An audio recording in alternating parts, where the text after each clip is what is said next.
ఈవేళ అమరుడు గొప్ప కమిట్మెంట్తో ప్రజల కోసం గొంతెత్తి పాడినటువంటి అరుణోదయ నాగన్న సంస్మరణ దినోత్సవం సందర్భంగా నేను ఈ సభకు వచ్చానండి.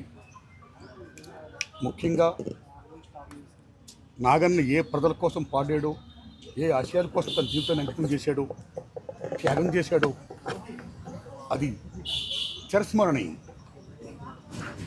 అందులో భాగంగా ఈవేళ మన భారతదేశంలో బాబాసాహెబ్ అంబేద్కర్ ఏ రాజ్యాంగం రాశారో ఆ రాజ్యాంగం ఇంప్లిమెంటేషన్ కావట్లా.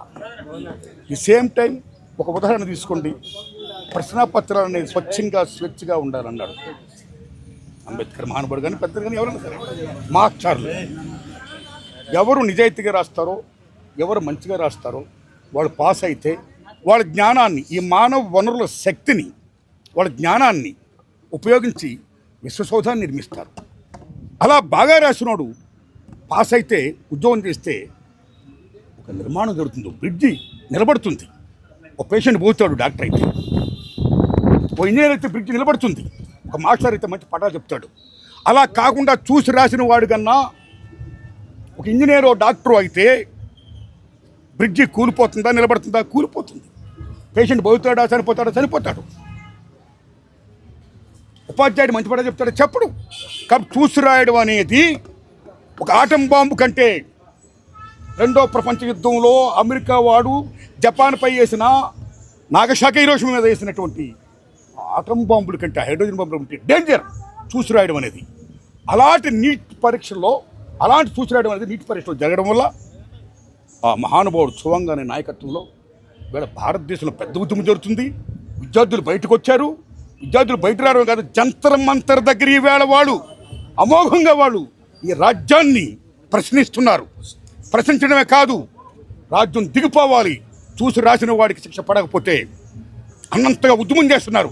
ఆ చేసే ఉద్యమానికి రాత్రి నరేంద్ర మోడీ గారు, అమిత్ షా గారు, ఇలాంటి పెద్ద పెద్ద నాయకులందరూ కూడా అలా వణుకుపుడుతుంది ఈవేళ. That is the greatness of students, that is the greatness of truth. అలాంటి ట్రూత్ ఉండాలని, బతకాలని, సత్యం చనిపోకూడదని నేను మనసుతో కోరుకున్నా. ది సేమ్ టైం ఈవేళ మీరు తీసుకున్న తమ్ముళ్ళారా, ఇలాంటి ఉద్యమాలు జరుగుతున్న చోట అనేక మంది జరుగుతుంది. ఇవాళ అనేక చోట్ల జరుగుతున్నాయి, అనేక మంది జరుగుతున్నాయి. ఈ దశలో నాగన్న గారి సంస్మరణార్థం జరిగిన ఈ సభలో నేను ఒకటే విజ్ఞప్తి చేశాను ప్రజలందరినీ కూడా. భారతదేశంలో ఉన్న కమ్యూనిస్ట్ పార్టీలన్నీ కూడా చీలికలు, పేలికలు, ముక్కలైపోయి ఇలా విడిపోకుండా ప్రపంచ కార్మికులారా ఏకం కండి, పోరాడితే పోయేది లేదు, బానిస సంఖ్యలు తప్పని కార్ల్ మార్క్స్ మహానుభావుడు చెప్పినట్టు ఈ కమ్యూనిస్టులు అందరూ ఏకమై ఒక జెండా కింద వస్తే, ఆ పిడికిలు ఎత్తితే మీరు నమ్మండి, ఎర్రకోట మీద ఎర్ర జెండా లేస్తుంది. అంతేకాదు, ఇలాంటి కాన్స్టిట్యూషన్ ఉల్లంఘన ఏం జరుగుతుందో జరగదు. రాజ్యాంగాన్ని ఇంప్లిమెంట్ చేస్తున్నారు. రాజ్యాంగాన్ని ఇంప్లిమెంట్ చేయడమే కాదు, ట్రూత్ జరుగుతుంది. నిత్యం సత్యం, లీకేజీలు ఉండవు. ఈ ప్రజల సంపద ఏమవుతుందో 100% ఉన్న ప్రజల సంపద ఈ మూలవాసులకి, ఈ మూల వనరులన్నీ కూడా చెందాలని సిద్ధాంతం ఏమైతే ఉందో అది ఈవేళ కేవలం కార్పొరేట్ చేతుల్లో, కొద్దిమంది చేతుల్లో, ఈ ప్రభుత్వ కార్యకలాపాల వల్ల ఆ సంపద అంతా వాళ్ళ చేతులు ఇమిడిపోతుంది. అలా కాకుండా పంచబడుతుంది అది ప్రజలకి.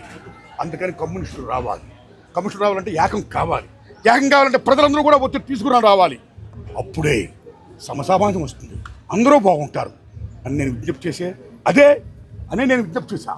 అదే అసలు చేసిన వాళ్ళు నాగన్న. Thanks a lot.